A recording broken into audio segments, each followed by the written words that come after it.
People are starting to ask a serious question: is Nicki Minaj okay? Because the loyalty she once commanded seems to be slipping away from every direction at once. For years, Nicki thrived on the devotion of the Barbs. That fanbase wasn't just support, it was fuel. But lately, her priorities appear to have shifted. Where she once leaned into her fans, she now leans hard into MAGA politics. Her appearance at a Turning Point USA event sent shockwaves through her community, and the fallout was immediate. Fans didn't just complain, they left. En masse. Millions unfollowed her in a matter of days, pushing Nicki to quietly deactivate her Instagram altogether. Even fellow celebrities struggled to hide their disbelief. This wasn't just controversial, it felt like a complete reversal of everything people thought she stood for. If anyone wasn't entirely blindsided by the turn of events, it was Rihanna. The two have shared a complicated friendship over the years, but recently Rihanna had begun creating distance. And now, that distance makes sense. From her perspective, Nicki has shown she'll step over anyone, friend or fan, if it means safeguarding her own interests. When news broke that Nicki had vanished from Instagram, Rihanna reportedly didn't mince words, mocking the situation and making it clear she felt no sympathy at all. Zoom out, and the bigger picture isn't flattering. Nicki has managed to alienate nearly everyone around her, from powerful industry figures to fellow artists. Add in the long-standing controversies surrounding her husband and her brother, and it's clear why so many critics are waiting, almost eagerly, for her downfall. That's why her alignment with MAGA circles feels less ideological and more strategic. As long as that political camp offers protection, Nicki seems willing to give them whatever they want, fan backlash included. So when Turning Point USA held its first major event without Charlie Kirk in December 2025, people were already curious. With Erica Kirk stepping into a leadership role, expectations were uncertain. But no one expected Nicki Minaj to suddenly appear on stage. The moment felt awkward from the start. Nicki and Erica aren't known to have any real personal connection, yet there they were, walking out hand in hand, presenting a united front. Nicki launched into criticism of Gavin Newsom, expressing frustration over recent California legislation she disliked. What unsettled many viewers, however, was that the laws she targeted were largely designed to protect people in the LGBTQ+ community. For longtime fans, it wasn't just uncomfortable, it was disorienting. The artist they once defended fiercely now felt unrecognizable, and the question lingering in the air was simple but heavy: how far is Nicki willing to go, and who is she willing to leave behind, just to stay protected? Roughly 80% of Nicki Minaj's fan base comes from the LGBTQ+ community, and that wasn't some random coincidence. That bond was cultivated over years. Her music consistently celebrated freedom of identity, fearless self-expression, alter egos, rebellion, and the refusal to be quiet or digestible for anyone's comfort. She built an entire universe where being loud, strange, confident, and unapologetically yourself wasn't just allowed, it was encouraged. For many LGBTQ+ fans, Nicki was never just a rapper. She was a cultural mirror. A symbol of resistance against respectability politics. Proof that you didn't have to soften yourself or shrink to fit inside someone else's idea of acceptability. She stood for breaking molds, not conforming to them. So when it became clear that she was openly aligning herself with Republican rhetoric, the shock ran deep. This wasn't a simple disagreement over policy, it felt like betrayal. Like watching someone you defended fiercely walk onto a stage that has historically dismissed, marginalized, or outright targeted the very community that helped elevate her to superstardom. And if there was still any room for doubt about where Nicki stood politically, her conversation with Erica Kirk erased it. The tone wasn't hesitant or exploratory. There was no, "I'm just trying to understand both sides." Instead, the exchange felt affirming, comfortable, and intentional. Conservative talking points weren't questioned, they were celebrated. That's when people really started paying attention. Fans, critics, and casual observers alike began digging deeper, trying to understand what triggered this shift, or whether it was even a shift at all. Soon after, reports began circulating that Nicki had been paid just over $1 million for her appearance at Turning Point USA. For most people, that amount would be life-changing. But for an artist at Nicki's level, it sparked a different kind of conversation. Online, the narrative formed fast and without mercy: she did it for the money. People speculated that her presence on that stage wasn't rooted in belief, but convenience. That it was a strategic move, a business decision framed as bravery. In the social media era, those assumptions spread instantly. Memes flooded timelines. Threads dissected old lyrics. Fans reposted past interviews and asked where that Nicki went. The disappointment was loud and emotional. But Nicki didn't let the conversation live entirely in speculation. She addressed it directly. When Erica asked why she chose that moment to step into politics, Nicki didn't blame confusion or deny the optics. She didn't say it was about the check. She said she was exhausted. Exhausted from being pushed. From being bullied. From feeling pressured into silence to maintain peace. She explained that she was tired of people speaking for her, labeling her, criticizing her, forcing her into expectations she never consented to. From her perspective, this wasn't betrayal at all. It was release. Speaking out felt like reclaiming her autonomy in an industry and culture that constantly demands artists, especially outspoken women, be palatable, controlled, and politically predictable. That context matters even more when you factor in her long-running tension with Jay-Z and Roc Nation. Nicki's frustration with the industry didn't appear overnight. For years, she's hinted that powerful executives and gatekeepers have worked against her, blocking opportunities, favoring others, and punishing her for refusing to fall in line. She's alluded to blacklisting, industry politics, and systems of control that prioritize obedience over talent. Whether those claims are entirely fair is a separate debate. What matters is that they shape how she sees the world.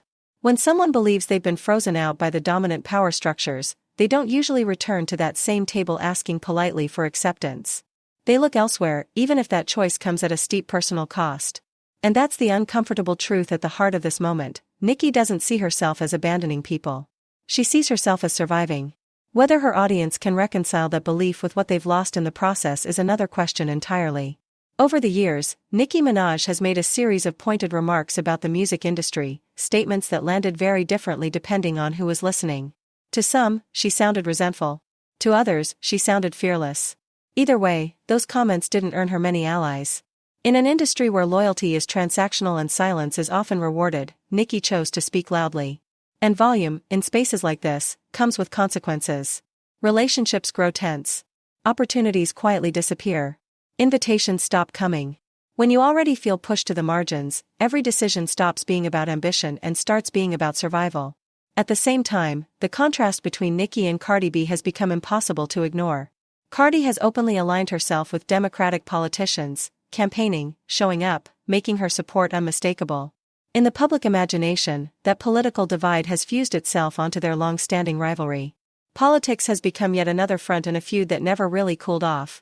And whether it's fair or not, the perception is that there's no room for Nicki on that side of the aisle unless some kind of public reconciliation happens. Optics rule now. Beliefs matter, yes, but branding matters more. From Nicki's own perspective, she's doing what she needs to do to stay afloat.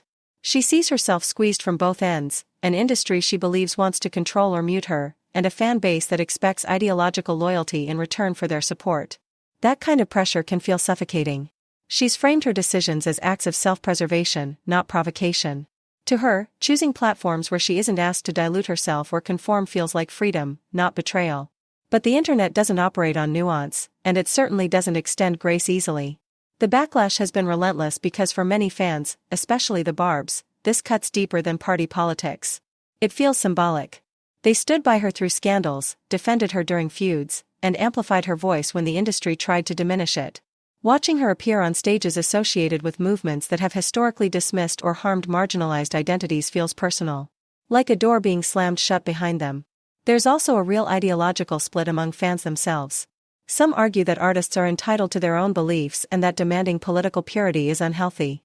Others push back, saying that when your success is built on the love and labor of marginalized communities, aligning with movements that actively undermine those communities carries consequences. That tension, between autonomy and accountability, is what's driving the outrage. This isn't just red versus blue. It's about reciprocity. About the unspoken agreement between artists and the people who lift them up. Money only complicates things further. Whether Nicki needed that reported $1 million appearance fee or not, the optics are impossible to ignore. Being paid to stand on a highly polarizing political stage muddies the message. Even if her convictions are sincere, the transaction gives critics an easy out. They can dismiss her words as bought rather than believed. It reinforces the cynical idea that celebrity politics are just another revenue stream. Her defenders, however, argue that she's trapped in a no-win scenario. Stay quiet, and she's accused of cowardice or inauthenticity. Speak up, and she's labeled a sellout. They point out, correctly, that plenty of artists accept money to support political causes without facing this level of scrutiny. But context matters. Nicki's history, her fan base, and the communities she's been most closely associated with make this moment uniquely volatile. What can't be denied is that this has fractured her audience in a way that feels different from past controversies. This isn't a feud that fades with a hit song or a viral clip. It's ideological. Emotional. It forces fans to wrestle with uncomfortable questions about where admiration ends and responsibility begins, about whether it's possible, or even ethical, to separate art from artist anymore. Ultimately, Nicki appears to be choosing herself, or at least the version of herself she feels she needs to protect. She's prioritizing her right to speak freely, to align where she wants, to move without asking permission. Whether that choice will cost her long-term loyalty or open entirely new doors is still unclear. But this isn't a phase, and it's not a misunderstanding. It's a pivot. For the fans who feel hurt or betrayed, that pain is real. It's the shock of realizing that someone you projected your values onto was never obligated to carry them. It's the discomfort of watching a cultural icon step into spaces that feel hostile to everything you thought they represented. That doesn't make Nicki a villain. And it doesn't make her fans unreasonable. It simply exposes how fragile, and complicated, the bond between celebrities and their audiences really is. Right now, the internet is still dissecting every move she makes. Some are waiting for an apology that may never come. Others are doubling down in her defense, insisting she's being unfairly targeted. What everyone agrees on, though, is that this moment has permanently altered her image. Whether history remembers her as bold, misguided, calculated, or self-destructive will depend on what happens next. What's especially striking is that she didn't have to do any of this publicly. If Nicki wanted to support MAGA quietly, she easily could have. Celebrities hide their politics all the time. Entire belief systems, donations, and alliances exist completely out of public view. For someone at her level of fame, silence would have been effortless. No interviews. No stages. No declarations. Just private choices, made privately. That's why her decision to step out so openly didn't read as accidental, it read as intentional. A statement. And once that line was crossed, speculation was inevitable. Was this really about belief, or was it about access, leverage, protection, proximity to power? Because nothing about her recent moves feels random. It feels deliberate, even if the outcome itself is chaotic. What made it sting most was how abruptly it seemed to turn against the very fan base that carried her. The Barbs fought tirelessly for her. They defended actions that would have ended other careers. They reframed criticism, absorbed backlash, and stayed loyal when walking away would have been easier. So when Nicki showed up in spaces that directly clash with many of their values, loudly, defiantly, almost daring people to leave, it felt like abandonment. And when people did react, she didn't soften. She doubled down. That's the moment when even longtime supporters started to hesitate, not out of hatred, but confusion. Because the question wasn't just what she was doing anymore, it was who she was showing herself to be. Rihanna, by contrast, wasn't caught off guard at all, and that detail speaks volumes. According to people in her circle, this evolution didn't feel sudden or confusing. Rihanna has always operated with quiet boundaries. She doesn't air out friendships online. She doesn't throw subliminal shots or turn personal fallout into public spectacle. When someone no longer aligns with her values, she simply steps back. No announcement. No drama. Just distance. That's been her approach for years, whether in business, friendships, or navigating industry politics. So while fans were scrambling to make sense of Nicki Minaj's very public pivot, Rihanna had already emotionally disengaged long before the headlines caught up. There was a time when Nicki and Rihanna shared a real bond. Not a performative industry alliance, not a one-off collaboration for clout, but a genuine connection rooted in shared timing and shared struggle. They rose during the same era, faced similar resistance as women in male-dominated spaces, and supported each other early on when neither had the institutional power they hold now. They worked together, appeared together, moved through the same circles, and there was a mutual respect that felt authentic. But relationships don't usually collapse overnight. They unravel slowly. And those close to Rihanna say she began pulling away as Nicki's behavior shifted, becoming more erratic, more defensive, and increasingly centered around self-preservation at any cost. Nicki grew sharper, more combative, more reactive. She began prioritizing men in ways that clashed with the self-possessed, independent image she once embodied. Accountability started being framed as persecution. Criticism became an attack. And for Rihanna, who has always been intentional about what she represents and who she stands beside, that energy was incompatible. Especially when it came to Nicki's husband. That was a hard line. Rihanna is a survivor of abuse. Her life and career reflect a deep commitment to protecting herself and other women. Watching someone she once respected loudly defend an accused offender, dismiss survivors, and attack anyone who questioned that defense would naturally create distance. Some things don't need debate, they demand separation. So when Nicki appeared on the Turning Point USA stage, people around Rihanna weren't stunned. There was no dramatic reaction. Just a quiet sadness. Sadness over how far things had drifted. At one point, Nicki Minaj was untouchable. She shattered ceilings, rewrote the rules of rap, and forced an industry to reckon with her talent. She didn't merely participate, she dominated. Now, conversations about her are less about music and more about who she defends, who she attacks, and what behavior she's willing to excuse. Public patience has worn thin. The grace period is gone. Increasingly, people aren't questioning her talent, they're questioning her character. Critics argue that she's shown a willingness to harm others as long as she feels protected herself. Collaborations have faded. Peer relationships have cooled. Fans feel dismissed. And when criticism arises, it's rarely met with reflection. It becomes war. Deflection. Blame. Over time, even brilliance can't outpace that level of emotional exhaustion. For many observers, this moment has very little to do with politics. It's about what power reveals. Nicki had leverage. Options. Influence. And she chose to use that influence to defend men accused of serious harm, to silence survivors, and to ridicule those who questioned her choices. That isn't accidental, it reflects a value system. And once people see that clearly, it's difficult to look away. There's also a broader conversation unfolding, particularly among women, about male-centered identity. Nicki has become a case study in how the desire for partnership, validation, and being chosen can push people to compromise their ethics. Many women are socialized to believe that standing by a man, no matter the circumstances, is strength. That loyalty outranks morality. That love requires silence. We've seen how that conditioning plays out in real time, women excusing violence, attacking other women, reframing accountability as betrayal, all in service of my man. But standing by unethical behavior doesn't make someone strong. It makes them complicit. And when someone with Nicki's platform does it publicly, the impact multiplies. This wasn't a private relationship kept private. She used her fame as a weapon, to discredit victims, intimidate critics, and normalize harm. That's why separating the art from the artist no longer feels possible for many people. The artist made her personal choices public and political. Some fans are only now recognizing what others noticed years ago. That consistently choosing men over morals leads to disappointment. That talent doesn't erase damage. That being a trailblazer doesn't excuse cruelty. And that it's possible to respect someone's past contributions while acknowledging that who they are now doesn't deserve blind loyalty. In that light, Rihanna's quiet withdrawal feels increasingly wise. She didn't need to issue statements or condemn anyone publicly. She simply chose not to align. And that choice speaks louder than any tweet ever could.